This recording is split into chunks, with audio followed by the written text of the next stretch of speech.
perlu diingat oleh kita semua Bapak Ibu mahasiswa sekalian ya, untuk tutorial pada tugas yang kedua atau tugas tutorial kedua, kita diminta untuk mempresentasikan salah satu RPP yang kita kerjakan ini, baik itu bisa memilih ya tema yang sudah ditentukan oleh tutor, ataupun yang dipresentasikan itu adalah tema yang dipilih sendiri.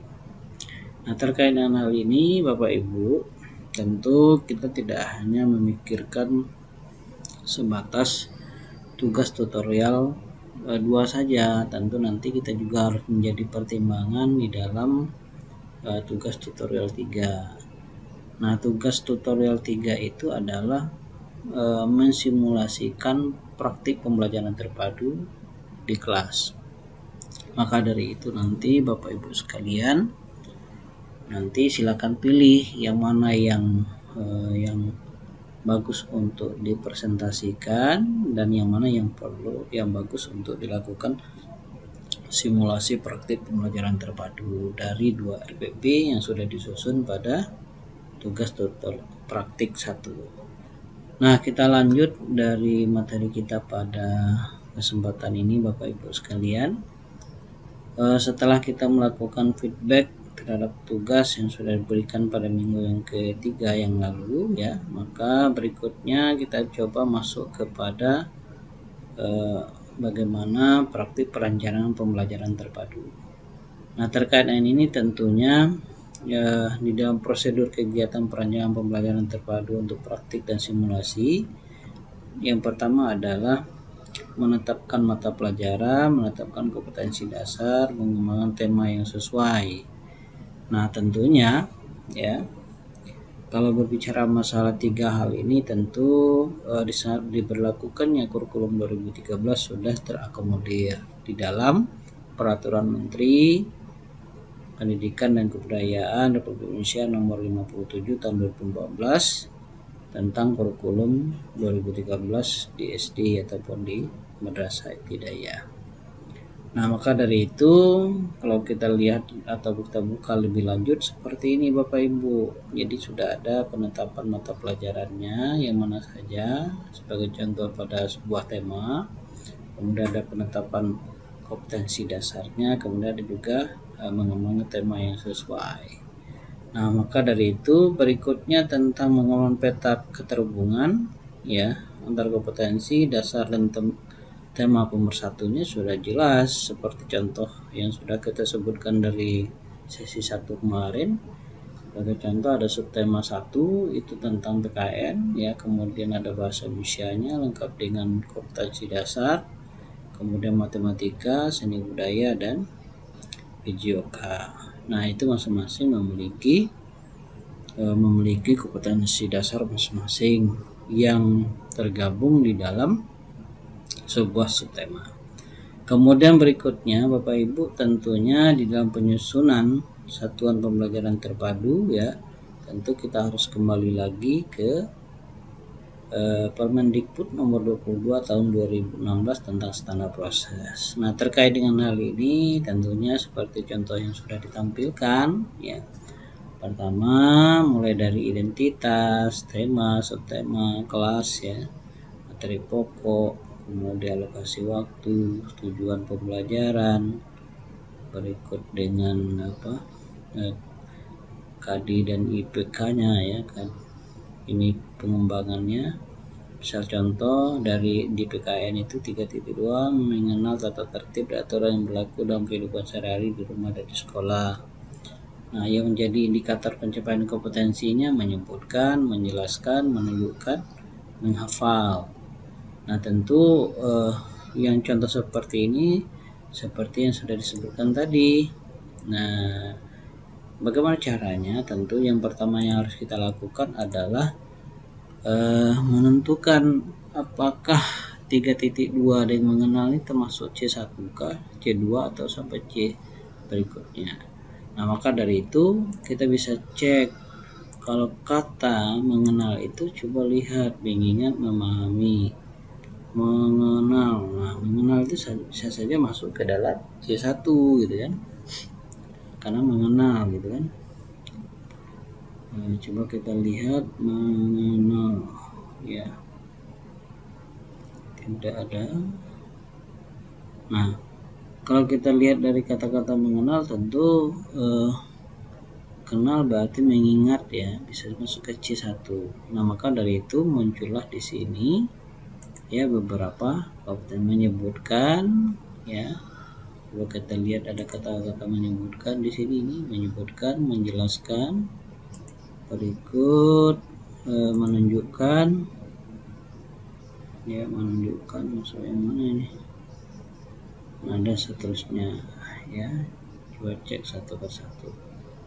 Nah, itu Bapak Ibu sekalian. Nah, begitu juga pada kompetensi dasar 3.3 sudah ada indikatornya yang sudah dikembangkan, menunjukkan, mencatat, seterusnya. Nah, kemudian untuk begitu juga untuk mata pelajaran berikutnya ya. Nah, sementara untuk kegiatan materi pembelajarannya seperti mengamati, nah maka mengamati ini tentu menyimak cerita penonton yang bertema kasih sayang antara anggota keluarga. Nah, contohnya seperti keluarga Cemara. Nah, ini Bapak akses lagunya di YouTube ya, itu silakan diakses sendiri juga bisa. Nah, terkait dengan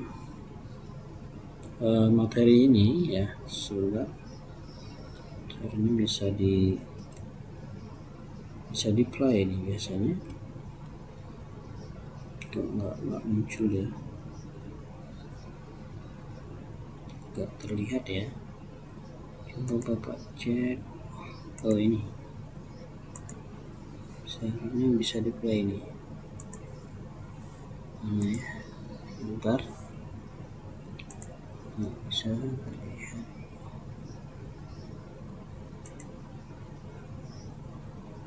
Atau yang ini saja Bapak kopikan linknya ya, supaya kita bisa mengakses video tersebut ya. Nah, ini video yang bisa diakses oleh kita semua. Mari kita dengar sama-sama.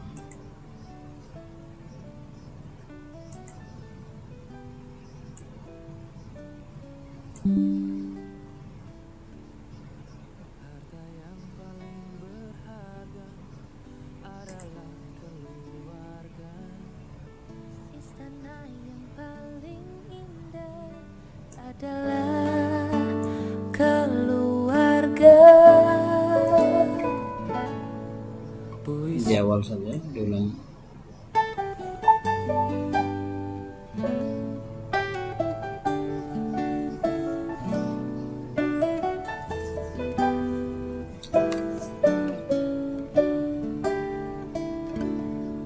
Harta yang paling berharga adalah keluarga.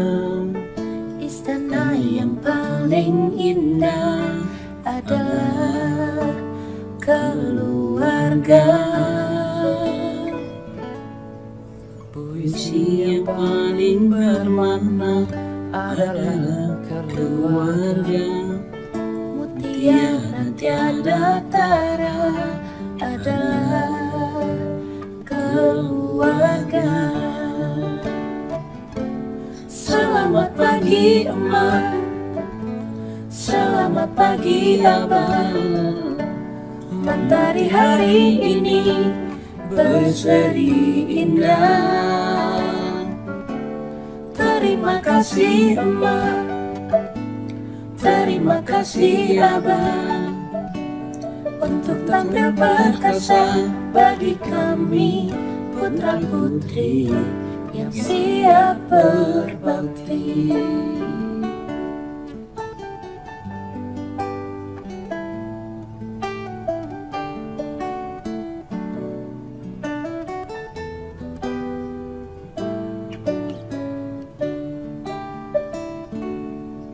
Harta yang paling berharga berharga adalah keluarga.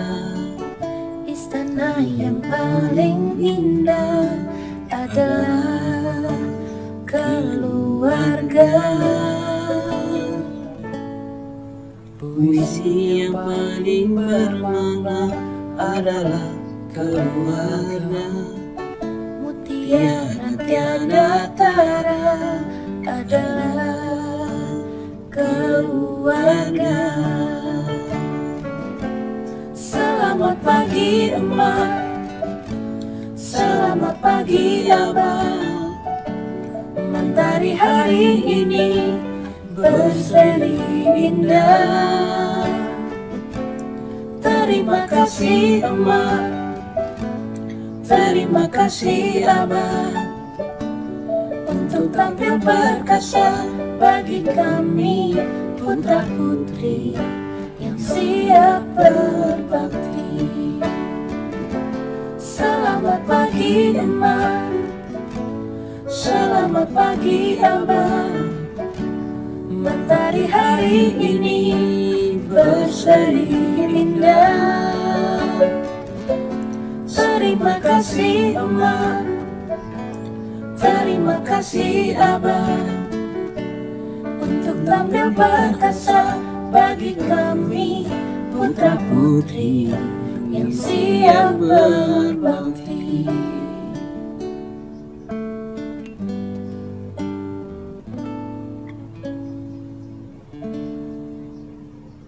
Oke, terima kasih. Nah, kita kembali kepada materi. Nah, itu yang dimaksud di dalam materi pembelajaran. Nah, kemudian berikutnya kalau menanyakan ya nanti kalau bertanya ditanya nih kan ayahnya, apa kegiatan siswa yang bisa dilakukan ya, nama ayah, kebaikan ayah, sikap ayah terhadapku seperti apa. Begitu juga dengan ibu, kakak, dan adik. Nah, ini dalam rangka penyusunan satuan pembelajaran terpadu yang terkait dengan materi pembelajaran.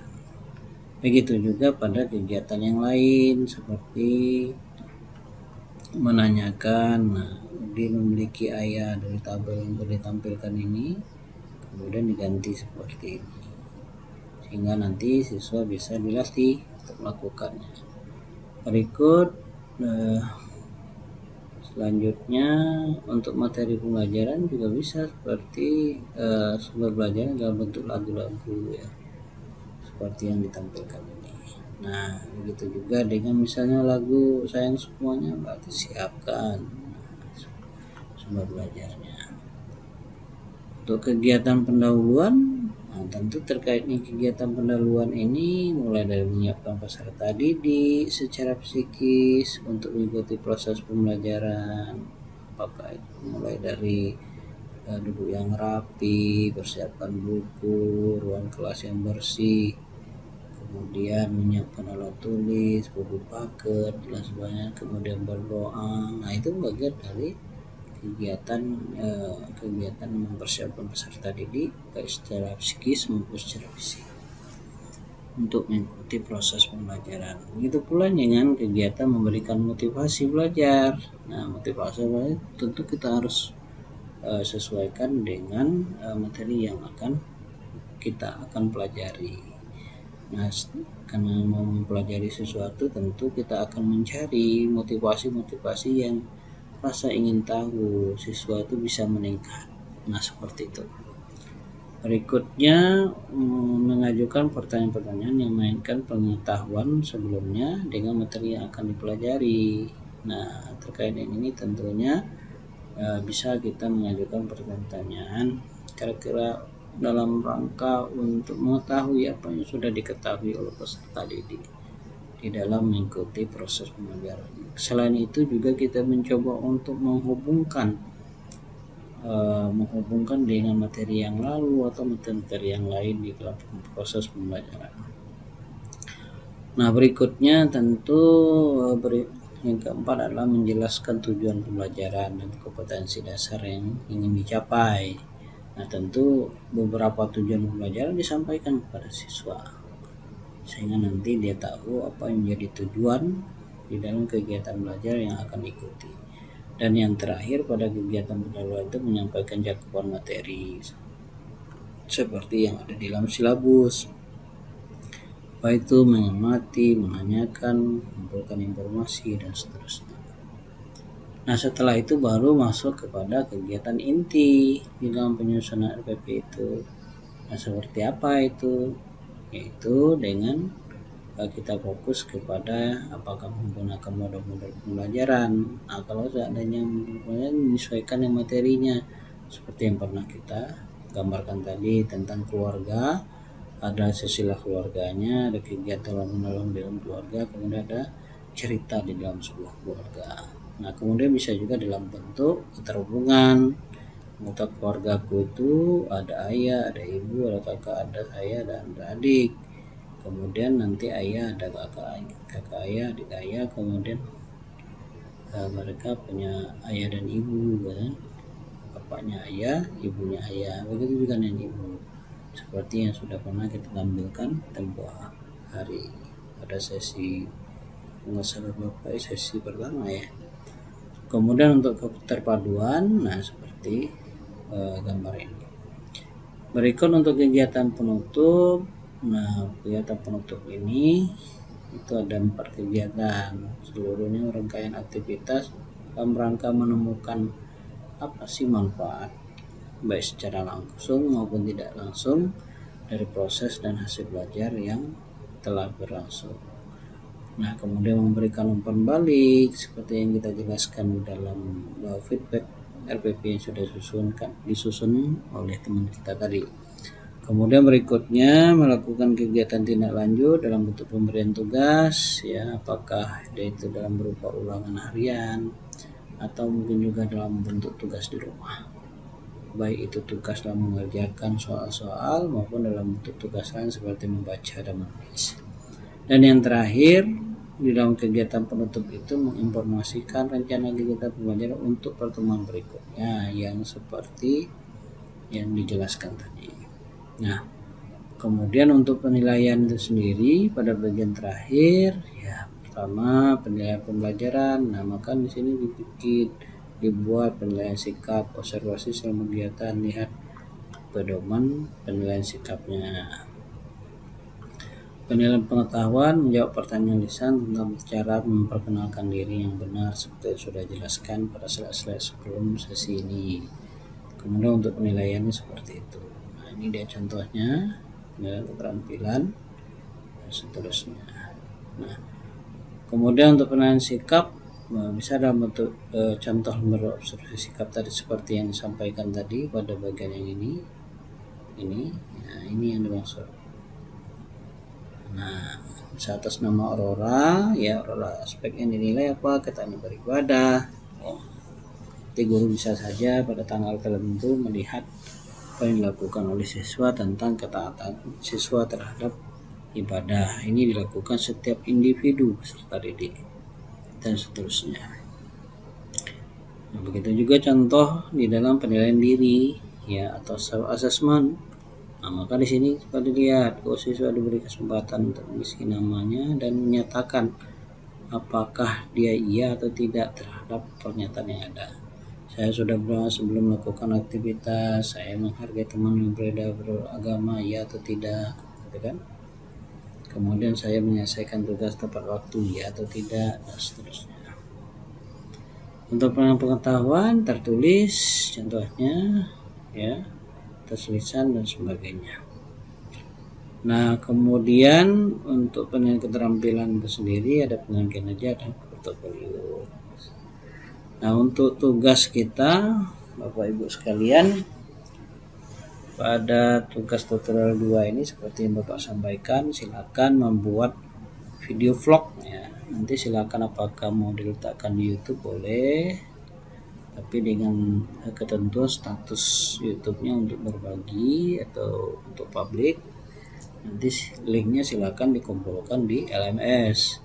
Begitu juga kalau seandainya videonya itu ditampilkan atau di-upload pada OneDrive atau Google Drive misalnya. Nah, kalau ditanya Pak, ada nggak upload contoh video yang berkaitan dengan tugas ini? Coba kita lihat. Bapak coba buka di YouTube Bapak atau ada. Kok salah Bapak ini? Ini tugas tentang review nih.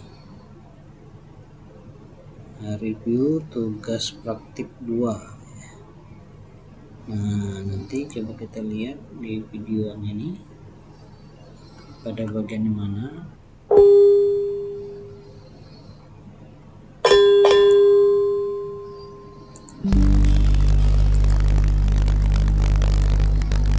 Assalamualaikum warahmatullahi wabarakatuh, Bapak Ibu. Selamat sore. Assalamualaikum warahmatullahi wabarakatuh. Pak, Coba Saya kita lanjutkan dengan puasa. lihatkan ya. Lanjutkan Contoh dengan puasa sawal. video. Nah, itu ya Pak. Lanjutkan lagi kan itu. Jadi sakit perut Pak. Maaf Pak. Iya. Menyesuaikan Pak. Ya, Dan menyimak saja Pak ya. Oke.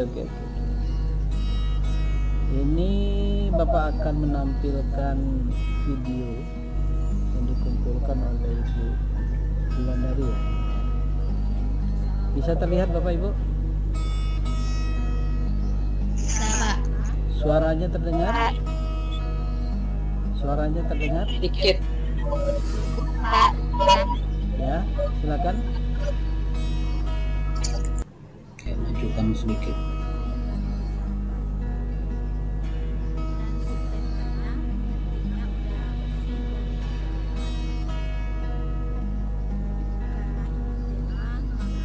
Belum ada suaranya. Bikin kenceng-kenceng ya. Tapi nggak bisa Terlewat.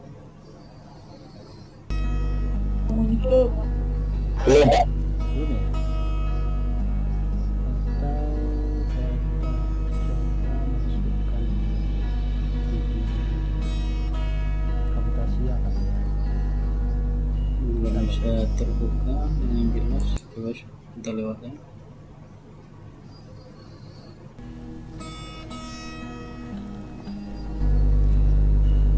Apa boleh diletakkan di bawah Nah, indikator Pak?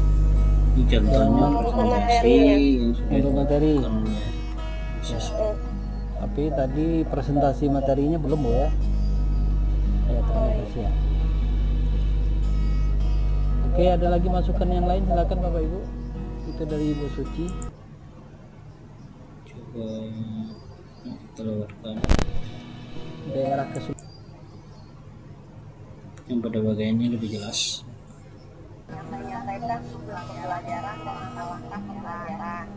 Nah, ini contoh mahasiswa melakukan presentasi terhadap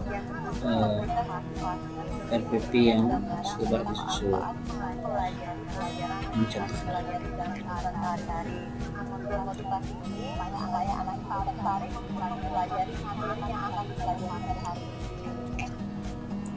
Selanjutnya kegiatan itu sesuai dari yang pertama ayo mati. Nah, ini pelajaran bahasa Indonesia. Siswa itu dibimbing untuk mengamati gambar dengan puisi. Yang menangkap gambar dengan puisi mau dibagus atau anaknya dengan gambar dengan puisi. Lalu pertanyaan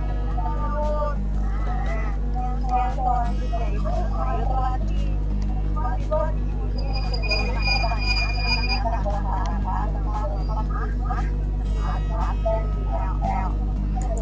Nah, itu contoh singkat bagaimana video tentang presentasi RPP yang sudah kita susun. Silakan pilih salah satunya. Nanti satunya untuk dipresentasikan dan satunya lagi nanti untuk dilakukan simulasi praktik pembelajaran terpadu.